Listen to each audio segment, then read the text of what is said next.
part 2 of ZX81 in 2022 using all new components. Let's get started.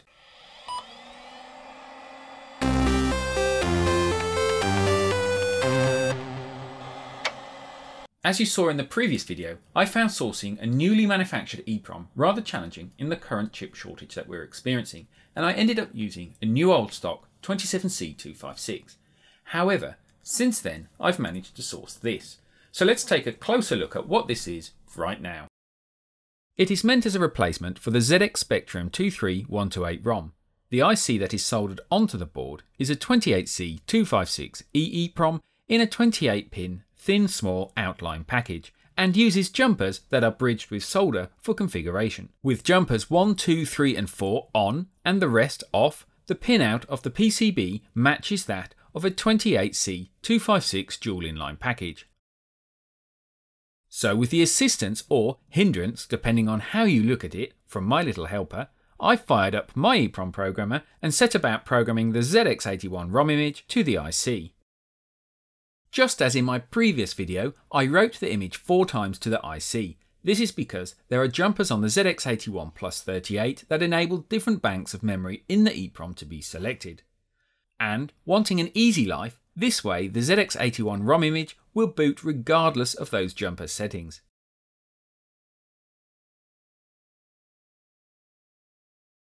Once programmed, I needed to make it pin compatible with the ZX81 Plus 38 board. This can be achieved in 2 ways, either by cutting a track on the ZX8138 board or adding a small wire link onto the EEPROM board. I opted for the latter mod since I didn't want to cut any tracks on my newly made ZX81 Plus 38 board. By disabling JP2, the right enable pin of the 28C256 is disconnected. I then disabled JP1, which disconnects address bus A14 from pin 1. Then the mod I made links the address bus A14 to pin 27, which is where it would be on a 27C256 EEPROM. The wire link goes between the right-hand pad of JP1 and the left-hand pad of JP2. I then set jumpers 3 and 4 to on and all other jumpers to off. And now a quick message about the sponsor of this video, PCBWay.com, your one-stop shop for all of your PCB manufacturing needs. With PCBs starting from just $5 and a typical build time from 24 hours, you can be working on your projects in next to no time. And with a wide range of colours to choose from, your boards don't just have to be functional, they can look the part too. PCB prototype the easy way with PCBWay.com. I first attempted to load a game on the ZX81 Plus 38 by playing a WAV file on my computer and connecting the headphone socket to the cassette input on the ZX81, but I didn't really have much success with this, and I can only put it down to the levels that my computer was providing. I then tried playing games by loading them on the TZXduino, and what we'll do is take a look at that now. So the first game that I want to load on this device using the TZXduino is a game widely credited with being one of the first 3D games in the world. It's actually called 3D Monster Maze and is written by Malcolm Evans. I recently attended Crash 2022 live in Warsaw and I met Malcolm and got a lovely signed poster by him, which is really nice. And while we were there, he was saying about how his wife had bought him the ZX81 for his birthday present, and he just wanted to learn how to code it. And without really seeing what games other people had been writing for the machine, he set about developing this algorithm to draw the maze, and so that Rex would always follow you around and try and catch you and eat you. So to load a game, we press the J key, which types load, and then the Shift and P key twice, followed by the new line key. The ZX81 Plus 38 is now listening for audio on its cassette input. Then, over on the TZXduino, select the desired game and press the play button. Now just sit back and wait. My TZXduino was set to 1200 baud and UEF turbo was disabled. Roll up, see the amazing Tyrannosaurus Rex, king of the dinosaurs, in his lair. Perfectly preserved in silicon since prehistoric times, he is brought to you for your entertainment and exhilaration. If you dare to enter his lair, you do so at your own risk. The management accept no responsibility for the health and safety of the adventurer who enters his realm. The management advise that this is not a game for those of a nervous disposition. If you are in any doubt, then press stop. If instructions are needed to proceed, then press list. Otherwise, press cont. Let's go for the instructions. So 5 is left, 7 is forward, and 8 is right. Okay, let's speed this up a bit and enter Rex's lair. Rex lies in wait. He is hunting for you. And this is it, a 3D environment written by Malcolm Evans in his bedroom. At Crash Live 2022, Malcolm went on to say how Rex is always moving forward and cannot go backwards, and that Rex's algorithm is always trying to get to you. Run, he is beside you. On an original ZX81, this game requires the 16K expansion pack. However, on the ZX81 Plus 38, you don't need it, since it has additional RAM built in. This is great news for lovers of more RAM-intensive games. Another marvel, not for its graphics, but for the fact that it comes in at under 1K, is 1K Chess. A fully fledged chess game in under 1K truly is impressive. Okay, so those were some old games. What about some more modern games? Here is Mayhem, which is available from itch.io. The idea here is to move your character around and collect the zeros whilst all the time trying to avoid these spinning lines. Oh, and as you progress, the spinning lines multiply.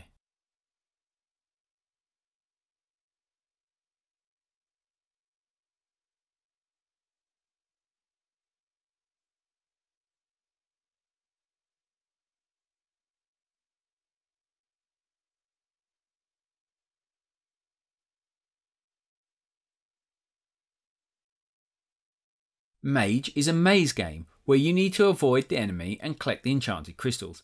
This game is also available from itch.io.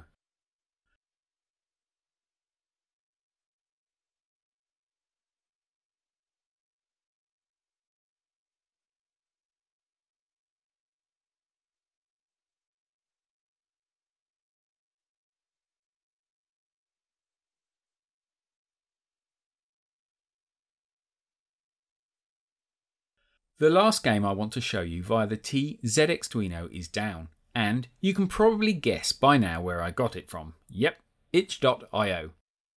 Rather than a traditional sideways platform runner, Down goes, well, down. Controls are simple enough with only left and right to contend with. On the way down you need to collect the dollar signs, and if you thought this was too easy, it gets faster and faster and faster.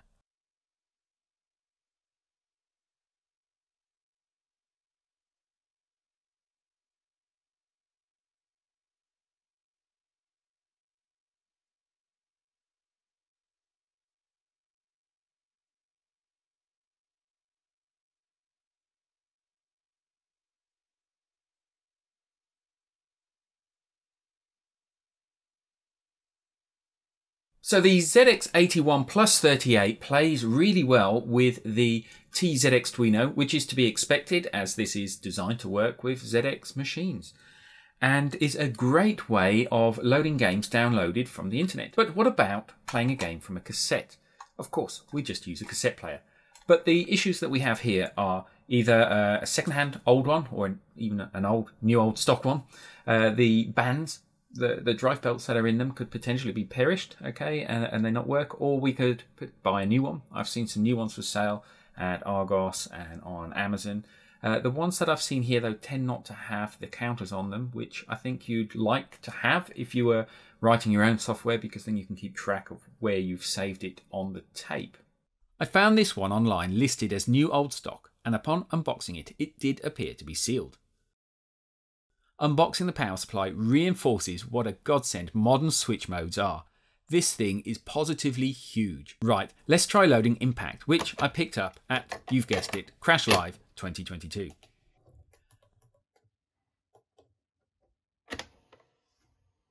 Several minutes later.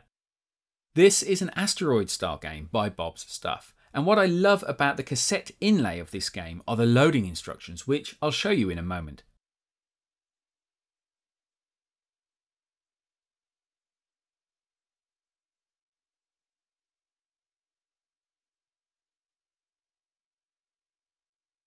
So the loading instructions are type load, quote, quote, and press new line. Hold breath for around 6.5 minutes while the cassette loads.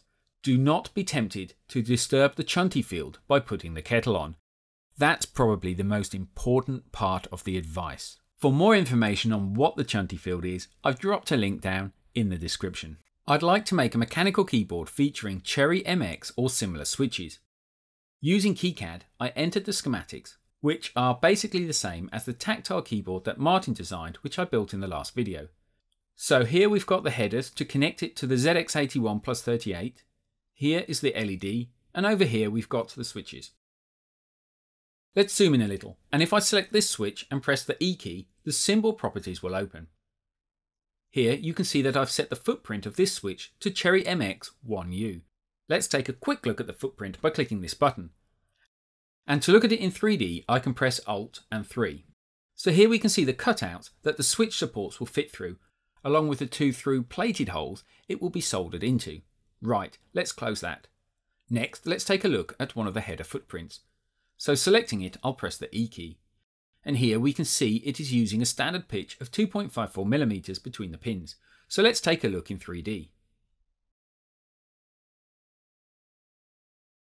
I don't think I'll use this connector on the actual finished board. I'll probably just use some 90-degree pins like I did on the tactile keyboard. Right, let's close this. And finally, there's the LED, which I'm quite happy to use a surface mount one, like Martin used in his tactile keyboard design. If you are going to give this a go yourself and prefer through-hole LED, then just change the footprint here.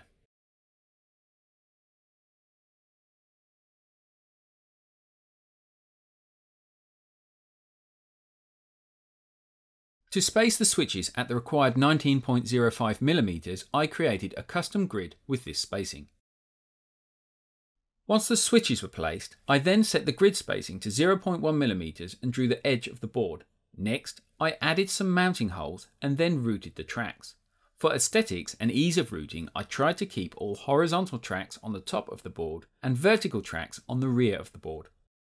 Next was the silkscreen. I added this logo down here on the rear of the board, and this is the ZX81 font on the front. To get this font to be displayed here, this is actually an image. I first entered the text in Photoshop and then exported it as a PNG file with transparent background before importing it into KiCad. Let's take a quick look in 3D. I'm going to add a picture of a sloth to the rear of the board. So here is my image in Photoshop. Now I just need to export it as a PNG.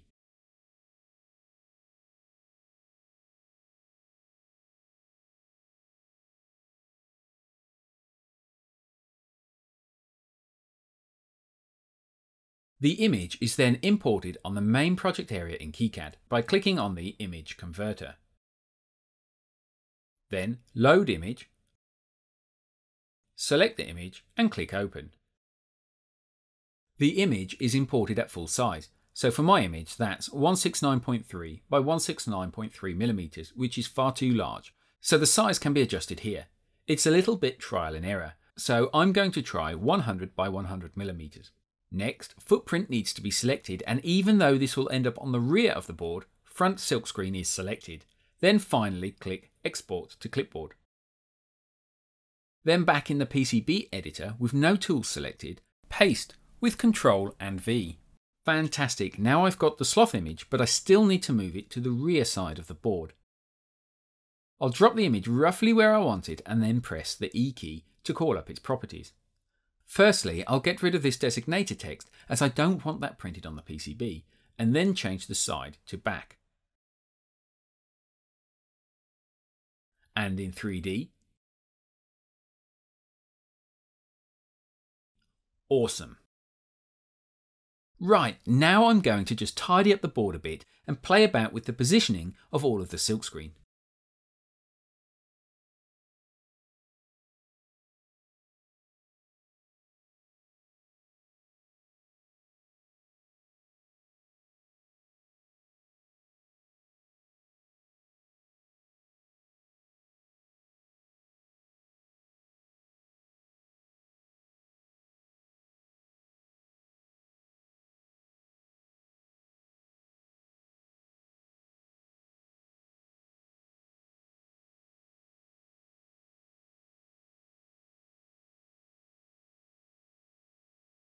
So it's almost ready now, but what I feel it lacks is an element of old school retro feel, which I think can be replicated by making the tracks curvy to give it a kind of a hand-drawn quality. So using this plugin, which I'll pop a link in the description for, with a single click I can achieve just that. Now I've got these beautiful curvy tracks, but do be mindful to rerun the DRC checker after running this plugin, as it may introduce some errors. If you look here, you can see that these two tracks are now incredibly close to each other.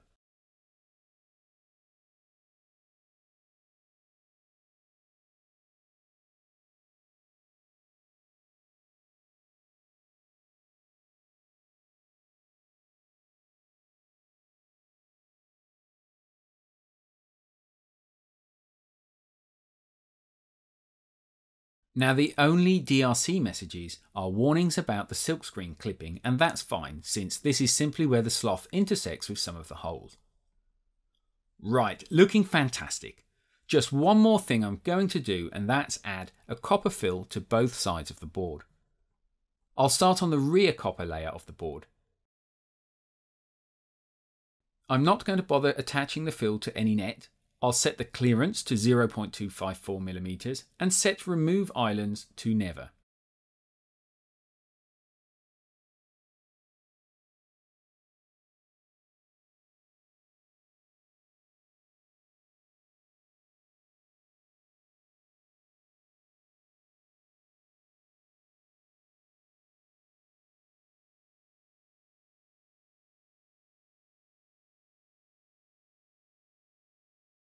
Okay, let's check that out. Great. Now to do the same for the top layer.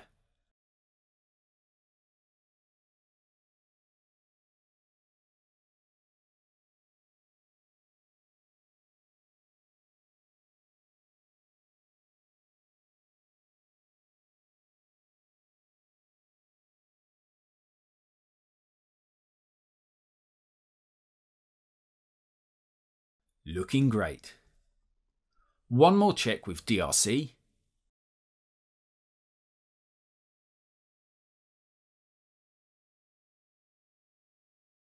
All okay, only the silkscreen warnings. Time to order. Using the PCBWay plugin is the easiest way to prep the Gerber files. It couldn't be easier. One click is all that's required. Your default browser will then open on PCBWay's ordering page with your Gerber file automatically uploaded. Then choose any options accordingly. So I'm going for a blue board with HASL lead-free surface finish. So now that the machine was built, the first thing I needed to do was print a case. Let's move this out of the way. And here it is. So this was the base of the case.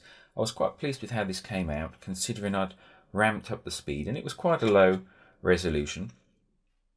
Obviously this is for the standard ZX81 motherboard, which the version that I've built by Martin, it does have the same mounting points. However, I would need to trim out or amend the 3D model for the joystick port. I then moved on to printing out the top, and this is the result. So not great. So this was printed vertically, okay, whereas this was printed horizontally. With this vertical print, it was going to take quite some time, so I ramped up the speed of the printer, and as you can see, it had disastrous consequences to the edge here, and on the inside wasn't much better. I wasn't too bothered about the inside, as obviously it wouldn't be on display, but I stopped the print because, as you can see, it wasn't going to be any good. Next, I tried a low resolution print, fast speed. This one doesn't look great, okay, but it came out the right size at least, although I'm not happy enough with this to use it. So then I tried printing out the top of the case again, and again, this time horizontally. It didn't quite go to plan. Basically, I got a solid block of plastic. Okay, so I cannot get the supports out of this one, but the top, it does look better than the previous attempts. Next, I tried to print out again horizontally, and I used a different type of support. This was a tree structure, which did come away on this one. Let's see if we can get this out again. Okay, so that was the support. However, when the support came away, it did pull away these posts. So again, that wasn't ideal, and this isn't ideal here. I mean, you could trim this out, I suppose. Okay, so that's what I've got plastic-wise from 3D printing for this. I've not given up on printing a case, and I will try again. The designer told me that he got the best results when printing the top vertically, so I guess I'm just going to need to be more patient. However, I have been contacted by somebody called Patrick, who's offered to make a wooden case. And I'm quite excited about that because I think it will give this a real retro feel. We've talked about various case designs, and he was talking about the possibility of making one in the same look and style of the ZX81, but out of wood, obviously, and slightly larger. To take this keyboard, for example, we decided to move away from the membrane keyboard because, let's face it, it's not that great to type on. And also the option to build a case to support the mechanical keyboard that I've designed, and we'll be building in a later video. We also talked about the possibilities of the design, whether this should be a single case that encompasses the motherboard and the keyboard, very much like the ZX81, or whether it should be two separate things. So we have a case for the motherboard and then a separate keyboard that somehow plugs in to the main computer. So that's where I am with the case at the moment. So no doubt this will follow up in a later video. Subscribe to join me in the next video where I'll be building my mechanical keyboard and taking a look at various wooden case designs.